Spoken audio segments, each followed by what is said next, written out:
Bonjour tout le monde, je suis de retour avec mes cours d'anglais sur ma chaîne YouTube. Ça fait un bon moment que j'ai rien publié sur YouTube et ma dernière vidéo concernait les 4 différents types de phrases en anglais.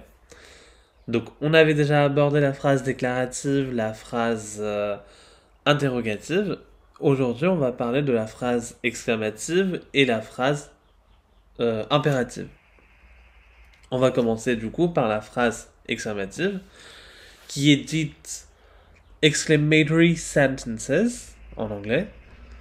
Alors, à quoi ça sert? Ça sert à exprimer une émotion. Donc, voilà, nous sommes des êtres humains et lorsqu'il s'agit d'exprimer une émotion, on a recours à des mots et des phrases. Et ben, ces phrases-là sont considérées comme des phrases exclamatives. Lorsqu'on veut exprimer une émotion, je vais vous élaborer ça par des exemples. Petit détail, alors vous le savez tous normalement, qu'une phrase exclamative du coup se termine par un point d'exclamation qui est dit exclamation mark en anglais. Voilà. Voici quelques exemples de ces phrases exclamatives ou exclamatory sentences. Vous avez ces trois exemples. Donc, I'm so happy. What a landscape. Happy birthday. Pour exprimer la joie, vous allez utiliser la phrase I'm so happy avec un point d'exclamation, bien sûr. Lorsque vous allez voir un paysage qui est magnifique, qui est beau, qui est à couper le souffle, et ben vous allez utiliser la phrase What a landscape.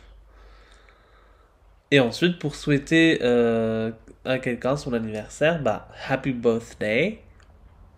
Et puis voilà, ça exprime une émotion.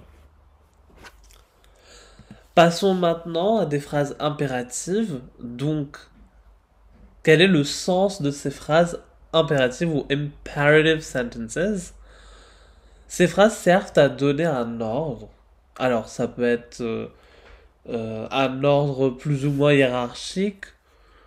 Ça peut être, par exemple, quelque chose de qui relève en fait d'une demande aussi. Mais dans la vie de tous les jours, on va pas forcément utiliser les manières les plus polies, même pour faire une demande, pas forcément un ordre. Euh, Par exemple, quand on est autour d'une table, on va pas forcément donner un ordre de passer la moutarde. On demandera tout simplement de nous passer la moutarde, mais ce n'est pas forcément un ordre, c'est une sorte de demande qu'on fait. Et donc, ce genre de phrase s'utilise lors d'un dialogue. Donc forcément qu'il s'agit d'un langage plus oral que l'écrit. Et puis ce genre de phrase se termine par un point, donc period en anglais. Donc le point que vous voyez ici, le point final, period. Period. Alors, quelle est la structure de ces phrases?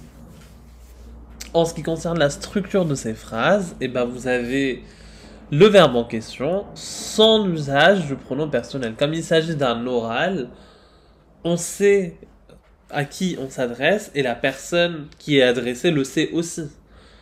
Vu qu'il y a aussi ce contact avec les yeux, eh ben on sait très bien qui est adressé par cette phrase. Et donc, pas besoin de préciser avec un pronom personnel. On dira rarement tu me fais ça. Bon, en français, on le dit naturellement, mais on aura plutôt recours à dire fais-moi ça, s'il te plaît. Ok?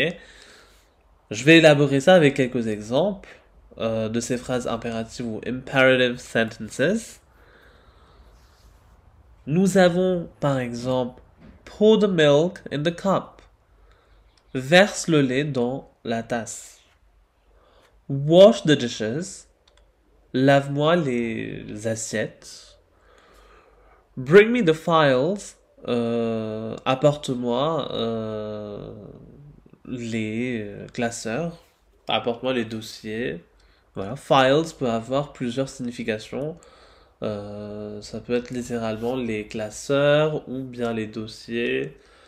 Voilà, ça dépend vraiment du contexte. Call the customers, appelle les clients.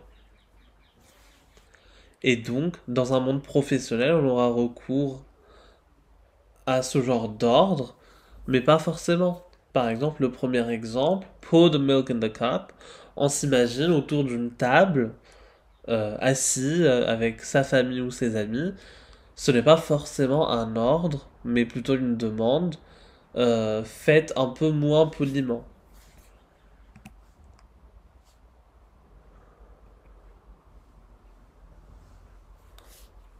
Donc, c'est tout pour cette petite vidéo. J'espère que cette vidéo vous a été utile. Si vous avez aimé cette vidéo, n'hésitez pas à la liker et puis n'hésitez pas à vous abonner à ma chaîne YouTube. Je vous dis à la prochaine pour une nouvelle vidéo concernant le cours d'anglais. À très bientôt!